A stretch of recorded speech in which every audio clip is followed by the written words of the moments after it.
అంటే ఇప్పుడు ప్రతి ఒక్క మనిషిలో ఒక బిహేవియర్ ఉంటుంది.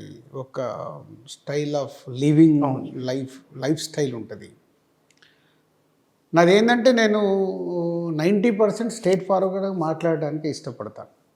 సో 10%లో ఇక్కడ ఇప్పుడు మనం పర్సన్‌తో మాట్లాడుతున్నప్పుడు ఇబ్బంది ఉంది. ఈ ప్రాబ్లమ్‌కు నాకు సొల్యూషన్ కనిపిస్తలేదు అన్నప్పుడు సైలెంట్‌గా ఉంటాను. సైలెంట్‌గా ఉండి టైం కోసం వెయిట్ చేస్తాను. అప్పుడు చెప్పడం జరుగుతుంది. అంటే ఇప్పుడు నా చుట్టుపక్కల ఎవరైతే క్లోజ్‌గా ఉంటారో వీళ్ళందరితో నాది ఒకలాగా ఉంటుంది. అవును. సో నాది ఏది ఇలా ఇప్పుడు బయటకు చెప్పాల్సింది ఏదైతే ముక్కుసూటిగా ఉంటుందో వీళ్ళందరి దగ్గర అలా ఉండదు. ఓకే. ఎందుకు? వాళ్ళందరూ నాకు క్లోజ్. నా వల్ల ఇప్పుడు వాళ్ళు హర్ట్ అవుతారు. సో నేను సైలెంట్‌గా ఉండడం వల్ల కూడా వాళ్ళు హర్ట్ అవుతారు. అంటే మీరు సైలెంట్‌గా ఉన్న అర్థమైపోద్ది వాళ్ళకి మీరు ఏమనుకుంటున్నారో. అర్థమైపోద్ది. సో అట్లా అంటే సాధ్యమైనంత మట్టుకు స్ట్రెయిట్ ఫార్వర్డ్‌గా అనిపించింది చెప్పేస్తే అయిపోద్ది కదా! యెస్.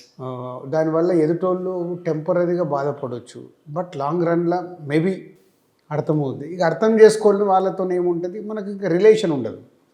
సో రిలేషన్ లేనప్పుడు మనం అర్థం చేసుకున్నప్పుడు ఇంక రిలేషన్ అవసరం లేదనేది నా ఫార్ములా.